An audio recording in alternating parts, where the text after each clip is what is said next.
नमस्कार दोस्तों, मैं चंद्रभान सीबी एकेडमिक क्लासेस में आपका स्वागत करता हूं। दोस्तों आज की इस वीडियो में हम लोग पढ़ने वाले हैं इन्वायरमेंट टॉपिक। आज दोस्तों इन्वायरमेंट टॉपिक पर हम लोग ये देखेंगे कि पोषण स्तर क्या होता है, पोषण स्तर के कितने भाग होते हैं, पोषण स्तर को किन किन भागों में डिवाइड किया गया हुआ है, ये सारी चीजें इस वीडियो में हम लोग देखेंगे। दोस्तों इसके पहले वाले वीडियोज में हम लोगों ने कुछ इंपॉर्टेंट क्वेश्चन डिस्कस किया हुआ था। उससे भी पहले हम लोगों ने इन्वायरमेंट शब्द पर चर्चा किया हुआ था। दोस्तों इसके जो भाग होते हैं उन सभी को हमने देखा हुआ था। यदि आप लोगों ने इस वीडियो को नहीं देखा हुआ तो डिस्क्रिप्शन बॉक्स में उसका लिंक दिया गया हुआ, आप उसको देख सकते हैं और अच्छे से समझ सकते हैं। तो दोस्तों वीडियो शुरू करने से पहले यदि आप हमारे चैनल पर पहली बार आए हुए हैं, चैनल को सब्सक्राइब जरूर कर लीजिएगा और बेल आइकन जरूर प्रेस करिएगा, जिससे कि आपको हमारी वीडियोस की नोटिफिकेशन सबसे पहले मिल सके और आपकी एग्जाम प्रिपरेशन में आपकी हेल्प कर सके। तो चलिए दोस्तों शुरू करते हैं आज की इस वीडियो में। तो आज की इस वीडियो में हम लोगों का सबसे पहला टॉपिक है क्या दोस्तों, पोषण स्तर। क्या है? Trophic levels. क्या है? Trophic level. देखिए क्या होते हैं ट्रॉपिक लेवल या पोषण स्तर क्या होते हैं। आहार श्रृंखला में कई स्तर होते हैं तथा प्रत्येक स्तर पर भोजन का स्थानांतरण होता है। क्या होता है दोस्तों? प्रत्येक स्तर पर भोजन का स्थानांतरण होता है। इन स्तरों को पोषण रीति या पोषी स्तर या ट्रॉपिक लेवल्स कहते हैं, अथवा उन स्तरों या बिंदुओं को जिससे होकर आहार ऊर्जा का एक वर्ग के जीव से दूसरे वर्ग के जीव में स्थानांतरित या गमन होता है, पोषण स्तर कहलाता है। सिंपल सी बात है दोस्तों, यदि आप किसी चीज़ को एब्जॉर्ब करते हैं, खाते हैं, और आपको यदि कोई दूसरा व्यक्ति खा लेता है तो जो आपको मिला उसके बाद जो दूसरे व्यक्ति को मिलेगा, तो इसमें जो ऊर्जा का स्थानांतरण होगा या आहार का स्थानांतरण होगा या क्या कहलाएगा दोस्तों, पोषण स्तर कहलाएगा। आई थिंक आप लोग शायद समझ गए होंगे अच्छे से। ठीक है दोस्तों, चलिए देखिए क्या है। आहार तथा ऊर्जा एक वर्ग के जीव से दूसरे वर्ग के जीव में श्रृंखलाबद्ध रूप से स्थानांतरित होती है। इस श्रृंखला को आहार श्रृंखला या फूड चेन कहते हैं। इसके बारे में दोस्तों हम लोगों ने पिछले वाली वीडियो में अच्छे से डिस्कस किया हुआ था। यदि आप लोगों ने उसको नहीं देखा हुआ तो अच्छे से उसको देख सकते हैं। नेक्स्ट पॉइंट है पोषण स्तर के उदाहरण। ऊर्जा निर्माण। देखिए ऊर्जा निर्माण कहाँ पे दोस्तों, हरे पेड़ पौधों में क्या होता है, ऊर्जा का निर्माण होता है। ठीक है, पौधों से ऊर्जा का गमन शाकाहारी जंतुओं में। देखिए दोस्तों क्या होता है कि पौधों को जब शाकाहारी जंतु खाते हैं, जैसे गाय, बकरी, खरगोश, हिरन इत्यादि, जब उसको खाते हैं तो उसमें क्या होता है, पौधों से ऊर्जा का गमन शाकाहारी जंतुओं में हो जाता है। ठीक है, नेक्स्ट पॉइंट क्या है दोस्तों, शाकाहारी जंतुओं से ऊर्जा का गमन मांसाहारी जंतुओं में कैसे होता है। देखिए दोस्तों, जैसे गाय, बकरी, खरगोश, हिरन को क्या करता है दोस्तों, खरगोश क्या शेर खा लेता है, बाघ खा लेता है, तो क्या होता है कि यहाँ से ऊर्जा का गमन कहाँ पे होता है, बाघ या चीते की तरफ होता है। तो ये क्या हो गया, शाकाहारी जंतुओं से ऊर्जा का गमन मांसाहारी जंतुओं तक का हो गया। ठीक है ना। इसी तरीके से नेक्स्ट पॉइंट है, शाकाहारी तथा मांसाहारी जीवों से ऊर्जा का गमन सर्वाहारी में होता है। सर्वाहारी कौन होता है दोस्तों, मनुष्य। मनुष्य क्या होता है, सर्वाहारी होता है। ये शाकाहारी को भी खाता है और क्या करता है, मांसाहारी को भी खाता है, मतलब यह दोनों से ऊर्जा को ग्रहण करता है। ठीक है, चलिए अगले पॉइंट की तरफ चलते हैं। नेक्स्ट पॉइंट है पोषण स्तर के प्रकार। पोषण स्तर के कितने प्रकार है दोस्तों, 4 प्रकार है। तो देखिए पहला स्तर क्या है, पोषण स्तर फर्स्ट पोषण स्तर, या इसको T1 कहते हैं, ट्रॉपिक लेवल फर्स्ट या T1। ठीक है, यह आधार स्तर स्वपोषित प्राथमिक उत्पादक का स्तर है जिसका निर्माण हरे पौधों से होता है। सही बात है दोस्तों। देखिए हरे पेड़ पौधे क्या होते हैं, यह स्वपोषी होते हैं, ये अपना भोजन स्वयं बना करके खाते हैं। तो ये क्या करते हैं कि जब ये अपना भोजन स्वयं बना करके खाते हैं तो जिससे ये स्वयं अपने आप को विकसित कर लेते हैं। ठीक है ना। ठीक है, दूसरे क्या है पोषण स्तर सेकेंड। ठीक, T2। इसके अंतर्गत वे जंतु आते हैं जो अपने आहार के लिए T1 मतलब क्या है, पोषण स्तर फर्स्ट के स्वपोषित प्राथमिक उत्पादक या हरे पौधों पर निर्भर रहते हैं। जैसे देखिए कौन कौन निर्भर रहता है दोस्तों हरे पेड़ पौधों पर, गाय हो गया, बकरी हो गया, खरगोश हो गया, हिरन हो गया, हाथी हो गया, ऊंट हो गया, घोड़ा हो गया। ये सभी क्या होते हैं, हरे पेड़ पौधों पर आश्रित होते हैं। मतलब क्या, ये T1 पर आश्रित होते हैं। तो जो T1 पर आश्रित होते हैं उन्हें क्या कहते हैं दोस्तों, पोषण स्तर सेकंड लेवल का कहते हैं, पोषण या ट्रॉपिक 2 लेवल्स का कहते हैं, ठीक है ना। पोषण स्तर थर्ड या T3, इसके अंतर्गत वे जंतु आते हैं जो अपने आहार के लिए T2 मीन्स क्या हो गया दोस्तों, पे ये हिरन हो गया, हाथी हो गया, ऊँट हो गए, घोड़े हो गए, के शाकाहारी जंतुओं पर निर्भर रहते हैं। इस जंतुओं को मांसाहारी कहते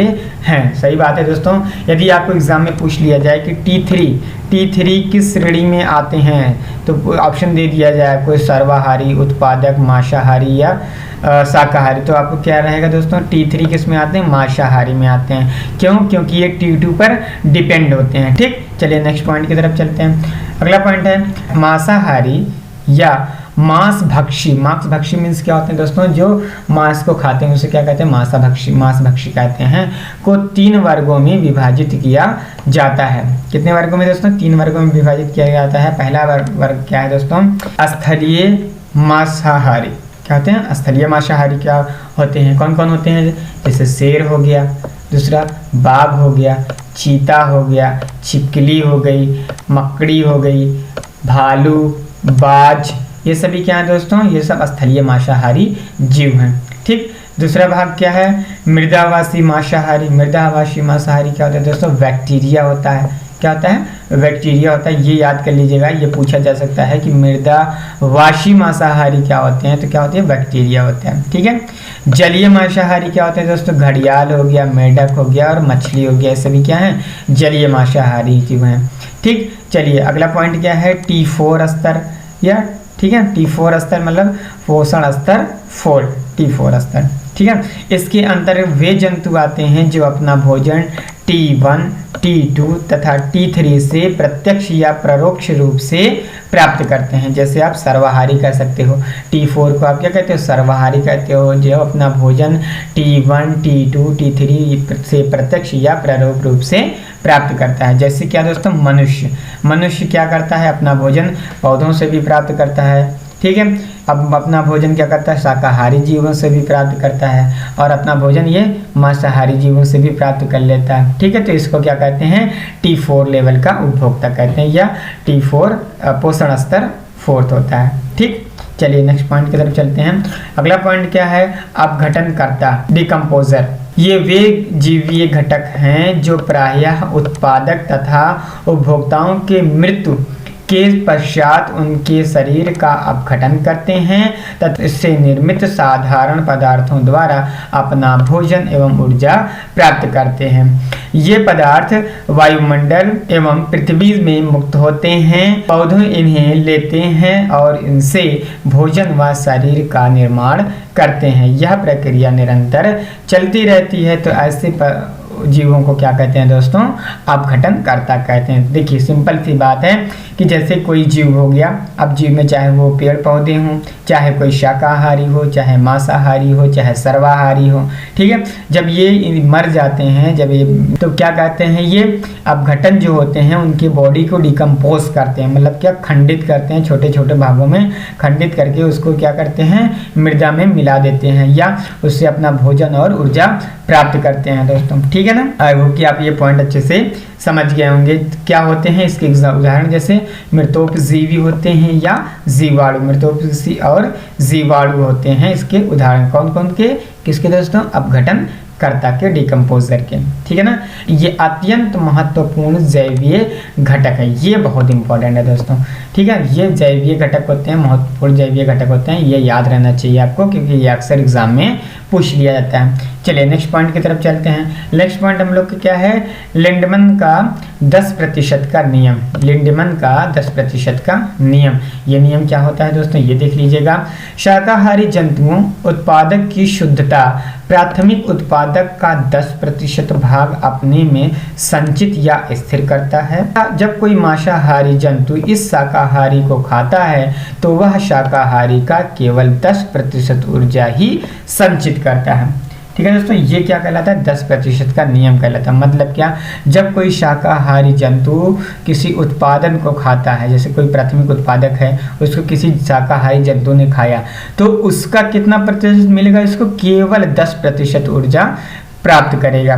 अब इस शाकाहारी जंतु को कोई दूसरा मांसाहारी जंतु खाएगा तो क्या होगा, तो भी इसको इसका केवल 10% हिस्सा मिलेगा, बाकी 90% हिस्सा क्या होगा उसमें संचित हो जाएगी। ठीक है, तो इस प्रक्रिया को या इसको क्या कहते हैं, लिंडमैन का 10% का नियम कहते हैं। जैसे फॉर एग्जांपल में देखिए यहाँ पे लिया हुआ है दोस्तों, बहुत अच्छा एग्जांपल बनाया गया हुआ है। देखिए क्या है, ये 100 किलोग्राम कार्बनिक पदार्थ है, मतलब यह देखिए तो पेड़ पौधे आपको दिखाई दे रहे होंगे यहाँ पर। देखिए क्या है, ये 100 किलोग्राम कार्बनिक पदार्थ है।